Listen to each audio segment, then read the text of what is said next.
बिहार की इस ऐतिहासिक मिट्टी की परतों में न जाने कितने साम्राज्य दफन हैं। अक्सर हम इतिहास की खोज में दूर निकल जाते हैं, लेकिन हमारे अपने चंपारण के आंगन में एक ऐसी धरोहर खड़ी है जो 2500 सालों से समय के क्रूर थपेड़ों को सहकर भी अडिग है। कल्पना कीजिए एक ऐसे पत्थर के खंभे की जिस पर की गई पॉलिश आज के आधुनिक विज्ञान को चुनौती देती है। एक ऐसा विशाल स्तूप जिसे सदियों तक लोग केवल मिट्टी का एक पहाड़ समझते रहे। आज विरासत के इस विशेष अंक में हम आपको ले चलेंगे पश्चिमी चंपारण के लौरिया नंदनगढ़। ये स्थान केवल पत्थरों का ढेर नहीं है, बल्कि ये गवाह है सम्राट अशोक के गौरव का, भगवान बुद्ध की अंतिम यात्रा का और प्राचीन भारत के उस इंजीनियरिंग कौशल का जिसे आज की दुनिया भी देखकर दंग रह जाती है।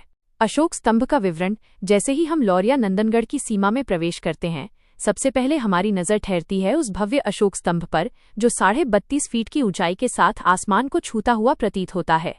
यह स्तंभ मौर्यकालीन कला का एक बेजोड़ नमूना है। चुनार के बलुआ पत्थर से बना यह अखंड स्तंभ यानी एक ही पत्थर को काटकर बनाया गया चमत्कार है। गौर से देखिए इसकी सतह को, इस पर की गई वो खास मौर्यन पॉलिश आज भी शीशे की तरह चमकती है। इतिहासकार बताते हैं कि जब मिर्जापुर की पहाड़ियों से इन भारी भरकम पत्थरों को यहाँ लाया गया होगा, तब न कोई क्रेन थी और न ही कोई आधुनिक मशीन। फिर भी हजारों किलोमीटर दूर से 40 टन के इस पत्थर को यहाँ लाकर स्थापित करना हमारे पूर्वजों के अद्भुत सामर्थ्य को दर्शाता है। स्तंभ के शिखर पर एक सिंह विराजमान है जो बुद्ध के धम्म की दहाड़ और शांति का प्रतीक है। इसके शरीर पर सम्राट अशोक ने अपनी धम्म लिपियां खुदवाई थीं, जो आज भी स्पष्ट रूप से पढ़ी जा सकती हैं। ये केवल अक्षर नहीं है, बल्कि ये एक सम्राट का अपनी प्रजा के लिए वो संदेश है जिसमें मानवता, करुणा और नैतिकता की बात कही गई है। स्तूप का रहस्य और वास्तुकला। स्तंभ से कुछ ही दूरी पर खड़ा है वो रहस्यमयी टीला जिसे नंदनगढ़ स्तूप कहा जाता है। दूर से देखने पर यह किसी छोटी पहाड़ी जैसा लगता है, लेकिन जैसे जैसे हम इसके करीब जाते हैं, इसकी वास्तुकला हमें हैरान कर देती है। 80 फीट की ऊंचाई वाला यह स्तूप अपनी खास बनावट के लिए पूरी दुनिया में प्रसिद्ध है।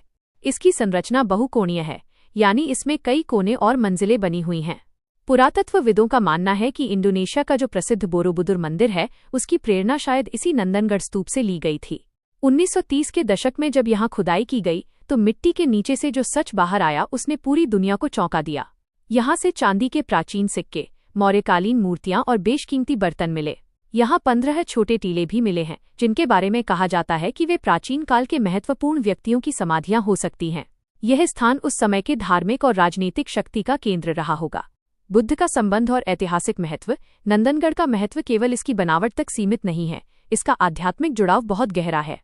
कहा जाता है कि जब तथागत बुद्ध अपने जीवन के अंतिम क्षणों में वैशाली से कुशीनगर की ओर बढ़ रहे थे तो उन्होंने इसी रास्ते का चुनाव किया था। लौरिया नंदनगढ़ उनकी उस महापरिनिर्माण यात्रा का एक मुख्य पड़ाव था। आगे चलकर सम्राट अशोक ने बुद्ध के पदचिन्हों को अमर बनाने के लिए यहाँ इस स्तंभ और स्तूप का निर्माण करवाया। प्रसिद्ध चीनी यात्री फाहियान और वेनसांग ने भी अपनी यात्रा वृत्तांतों में इस स्थान की भव्यता का गुणगान किया है।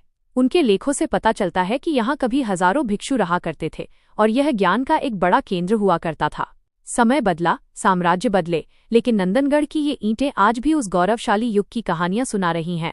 उपसंहार और संरक्षण की अपील। आज जब हम नंदनगढ़ की इन सीढ़ियों पर चढ़ते हैं तो हमें अपनी महान विरासत पर गर्व होता है, लेकिन एक कड़वा सच ये भी है कि समय और प्रकृति की मार इस धरोहर को नुकसान पहुंचा रही है। ये पत्थर और ये ईंटें चीख चीख कर कह रही हैं कि हमें इन्हें सहेजना होगा। सम्राट अशोक ने ये शिलालेख हमारे लिए छोड़े थे ताकि हम अपनी जड़ों को पहचान सकें। लौरिया नंदनगढ़ केवल एक पर्यटन स्थल नहीं है, ये हमारी पहचान है, हमारे पूर्वजों का हस्ताक्षर है। इसे देखना, इसे समझना और इसे अगली पीढ़ी के लिए सुरक्षित रखना हम सबका साझा कर्तव्य है। बुद्ध की शांति और अशोक की शक्ति का यह संगम हमेशा हमें प्रेरणा देता रहेगा।